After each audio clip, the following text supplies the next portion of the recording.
Oi! E aí, assistiu ao nosso primeiro vídeo? E você, tem uma resposta para o que aconteceu com José? O que você acha que aconteceu com ele? Lembrando que, depois de ter sido vendido como escravo, ele acabou na prisão por conta de uma injustiça. E os sonhos que Deus tinha para ele? Não vão acontecer? Como que José vai sair dessa prisão? A escravidão, a injustiça e a prisão não foram capazes de matar os sonhos que Deus tinha para José. Mesmo lá na prisão, José foi honrado. Isso porque José sempre se manteve fiel a Deus e sempre foi honesto. Além disso, a sua liderança se destacava em todo lugar, pois tudo que José fazia dava certo, tudo prosperava. E isso foi percebido também lá na prisão. Vamos ver como isso aconteceu? O texto de Gênesis 39, 21 a 23 nos diz o seguinte: Mas o Senhor estava com José e o tratou com bondade, concedendo-lhe a simpatia do carcereiro. O carcereiro era o homem responsável pela prisão e pelos prisioneiros. Por isso, o carcereiro encarregou José de todos os que estavam na prisão e ele se tornou responsável por tudo o que lá sucedia. O carcereiro não se preocupava com nada do que estava a cargo de José, porque o Senhor estava com José e lhe concedia bom êxito em tudo o que realizava. Mais uma vez, José foi reconhecido por sua honestidade, por sua fidelidade a Deus e por sua competência, pois o Senhor sempre estava com ele e tudo que José fazia prosperava, tudo dava certo. E ele mais uma vez assumiu uma grande responsabilidade. Tudo o que acontecia na prisão e com os prisioneiros era a responsabilidade do José. Então, ele teve essa autoridade reconhecida mais uma vez. Deus estava sempre com José e havia um propósito dele estar naquela prisão. Mas ele não ficou para sempre lá, porque Deus sempre dá uma saída das situações difíceis, muitas vezes usando os talentos e habilidades que ele mesmo nos concedeu e também pessoas para nos ajudar, que foi como aconteceu com José. Deus deu a José a habilidade de interpretar o significado dos sonhos, e ele interpretou o sonho de um copeiro e de um padeiro que estavam na prisão. Quando esse copeiro foi liberto, porque foi provado que ele era inocente, ele voltou a trabalhar no palácio. José até falou para ele: lembre-se de mim, né? Para ele se lembrar de José e, quem sabe, falar bem dele e José assim ser liberto. Porém, esse copeiro, no primeiro momento, esqueceu de José, não comentou nada com ninguém. Um tempo passou e o faraó, que era a maior autoridade do Egito, teve um sonho que deixou ele muito intrigado. Ele sabia que não era um simples sonho, sabia que era uma revelação. E então o copeiro lembrou-se de José, lembrou que José tinha recebido de Deus o dom de interpretar sonhos e falou para Faraó, que mandou chamar José. E José teve vindo de Deus a revelação do que significava esse sonho de Faraó, que seria primeiro 7 anos de grande prosperidade, representado ali pelas vaquinhas gordas, os trigos bonitos, e as vaquinhas magras e as plantas ali morrendo representavam 7 anos de grande fome na terra. Faraó se desesperou. O que fazer diante de um problema tão grande que viria? As pessoas iriam morrer? O império egípcio ia ficar pobre? Mas Deus deu a José a estratégia certa. José era um líder e Deus deu ideias para José. E ele falou para Faraó o que poderia ser feito. Nesses 7 anos de prosperidade, iriam guardar o máximo de alimentos que conseguissem, então sempre uma parcela do que eles produzissem na terra ia ser guardado, para que naqueles anos de grande fome o povo do Egito tivesse o que comer e também poderiam enriquecer vendendo para os outros povos que viriam ali comprar alimento do Egito. Faraó, nesse momento, percebeu que ele estava diante de um grande líder e fez uma proposta para José. Então, José passou de prisioneiro à segunda maior autoridade do Egito, porque o faraó propôs que José se tornasse governador no Egito para comandar toda essa estratégia que José tinha comentado de guardar os alimentos para no momento de escassez, o Egito ter alimentos para o seu povo e também para vender. Estava tudo resolvido na vida de José? Não havia mais problemas? Havia.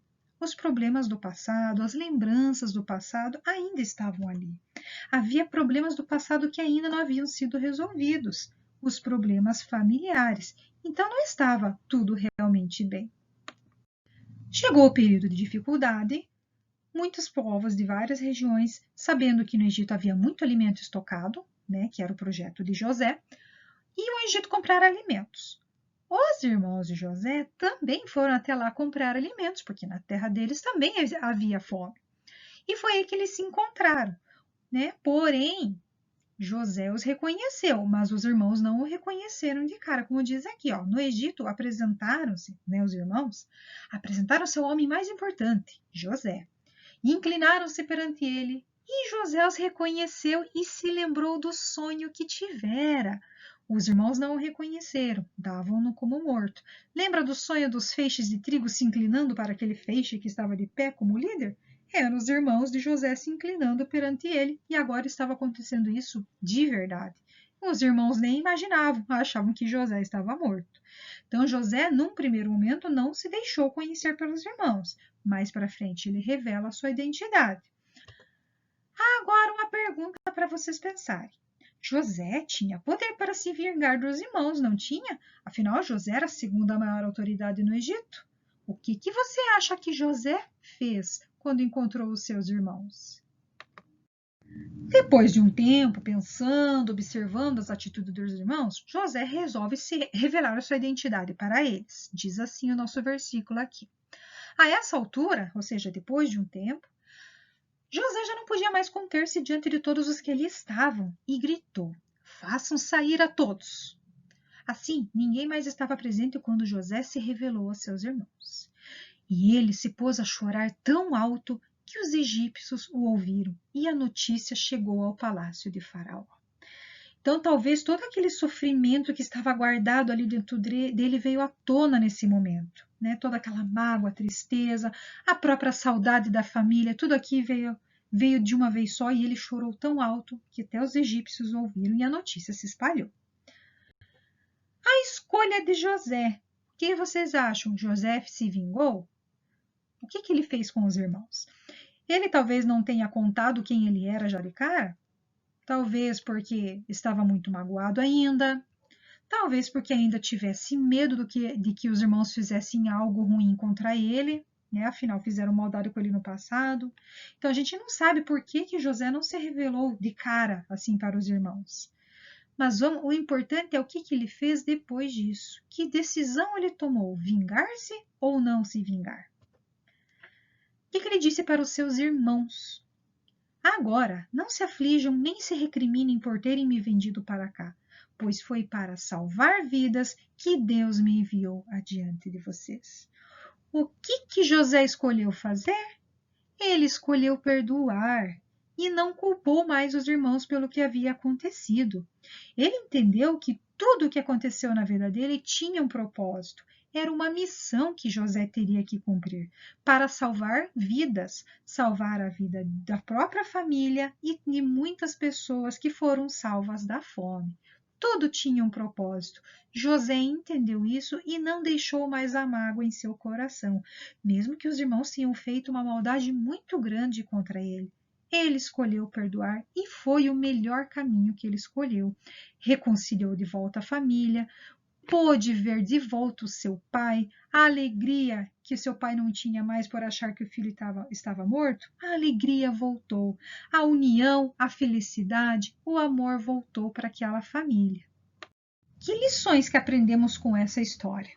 Muitas lições. Lá no início, primeiro aprendemos que ciúme e inveja são sentimentos destrutivos. Destruíram uma família, quase destruiu a vida de José, só não destruiu totalmente porque Deus estava com ele. Caso contrário, ele teria tido um futuro muito triste. Deus está no comando de tudo. Em todos os momentos, Deus estava com José e cuidando de tudo. Onde José ia, mesmo na prisão, ele era honrado e Deus o abençoava. Outra lição. A honestidade e a competência é que levam uma pessoa à verdadeira prosperidade. Não é enganando os outros, não é passando a perna, não é procurando atalhos, né, o caminho mais fácil, mas é sendo honesto e mostrando competência naquilo que faz. Outra lição importantíssima é fugir do pecado. José fugiu do pecado mesmo quando a mulher de Potifar tentou colocá-lo numa armadilha. José fugiu e não pecou. Outra lição, é preciso se arrepender e confessar os seus pecados. Só remorso não adianta, porque só faz sofrer. Os irmãos de José sofreram durante anos com o remorso, com o sentimento de culpa.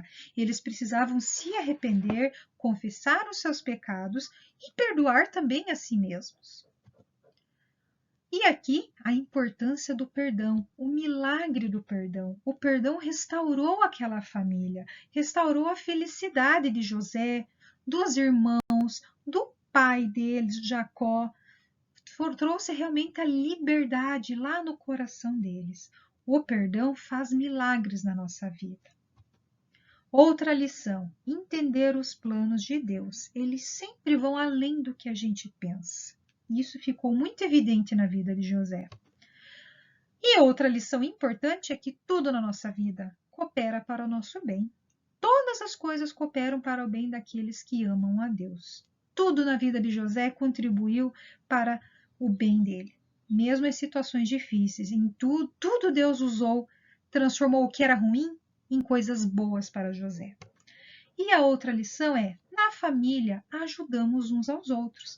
Afinal, naquele momento de grande dificuldade, de fome, José não só ajudou as outras pessoas por ter estocado alimento, mas ajudou a sua família, não só com os alimentos, mas os acolheu, os recebeu. Ele pediu para Faraó permitir que ele cuidasse da sua família. E assim ele fez. Diante de todas essas lições que nós aprendemos, tenha com sua família um momento de conversa e de oração, pensando no seguinte: magoei alguém de minha família? Se magoei, é importante pedir perdão. Todos da sua família é importante fazerem essa reflexão. Muitas vezes, magoamos as pessoas sem querer, mas é importante sempre consertar as coisas. Segunda questão: estou magoado com alguém que me fez algum mal ou que me aborreceu? Se estou magoado, a minha decisão deve ser perdoar, mesmo que eu esteja triste. Eu devo escolher perdoar, mesmo que a pessoa não tenha me pedido perdão. E 2 versículos para pais e filhos aqui. Primeiro, um versículo que até o Jacó deveria ter lido também. Pais, não irritem seus filhos, antes criem-nos segundo a instrução e o conselho do Senhor. Efésios 6:4. Jacó tinha José como seu filho favorito. E ele, de certa forma, causou irritação nos seus filhos por conta disso também. Então, ele precisaria ter aprendido essa lição. Para os filhos, o exemplo de José, que sempre foi um filho obediente. Filhos, obedeçam a seus pais no Senhor, pois isso é justo. Honra teu pai e tua mãe. Este é o primeiro mandamento com promessa, para que tudo te corra bem e tenhas longa vida sobre a terra. Efésios 6:1-3. José, como um filho obediente, teve essa promessa cumprida na vida dele. No final, tudo correu bem, mesmo nas situações difíceis, e ele teve uma vida longa e abençoou a sua família. Deus abençoe com vocês. Importante termos com nossa família esses momentos de conversa, de abrir o coração, pedir perdão, acertar as coisas. Deus os abençoe.